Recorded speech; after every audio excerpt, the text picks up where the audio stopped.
તો માતા પિતા માટે એક લાલ બત્તી સમાન કિસ્સો સામે આવ્યો છે। એક નાનું બાળક કે જે રમતા રમતા સાબુ બનાવવામાં વપરાતું કેમિકલ પી ગયો હતો, જેના કારણે બાળકની અન્ન નળી ખરાબ રીતે ડેમેજ થઈ હતી। રાજસ્થાનના જોધપુરનો એક 3 વર્ષીય બાળક કે જેણે આવું કેમિકલ પી ગયો હતો। રાજસ્થાનમાં સારવારમાં સુધારો ન આવતા તાત્કાલિક અમદાવાદ સિવિલ ખાતે લાવવામાં આવ્યું।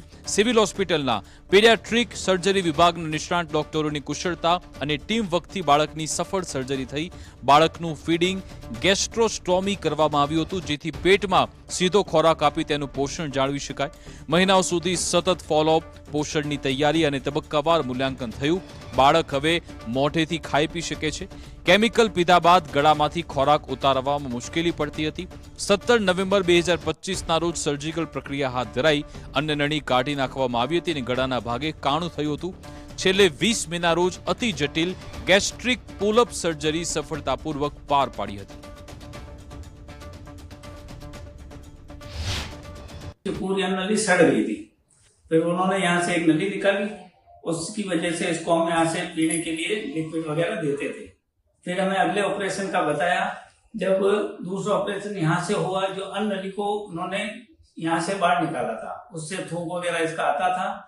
फिर कुछ टाइम के बाद में हमने यहाँ से पिलाना स्टार्ट ही रखा था इसका।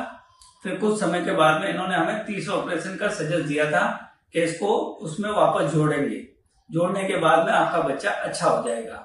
फिर बच्चे को हम वापस लेके आए हैं अभी, तो इसका ऑपरेशन हुआ, मुंह से खाने लग गया है, इसको उल्टी वगैरह कुछ नहीं हो रही है, एकदम परफेक्ट है।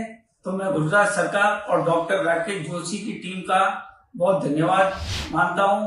સાબુ બનાવવાનું કામ કરતા હશે તો સાબુનું દ્રાવણ પી ગયો ભૂલથી, અને પછી પરિવાર માટે એક ખતરનાક ફેઝ ચાલુ થયો।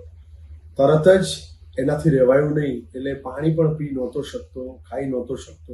હોજરીમાંથી અન્નનળી બનાવી અને એને ઉપરના ભાગે જોડી દેવામાં આવી, અને પછી લગભગ 17-18 દિવસના ઓપરેશનના પીરિયડ પછી એને બધી નળી કાઢી દીધી, ડાય સ્ટડી કરી અને દવા પીવડાવીને જોયું તો એ બરાબર રોજ આવી ગઈ હતી। એટલે હવે બાળક મોઢેથી ખાઈ શકે છે અને ધીરે ધીરે હવે એ વેઇટ ગેઇન કરશે।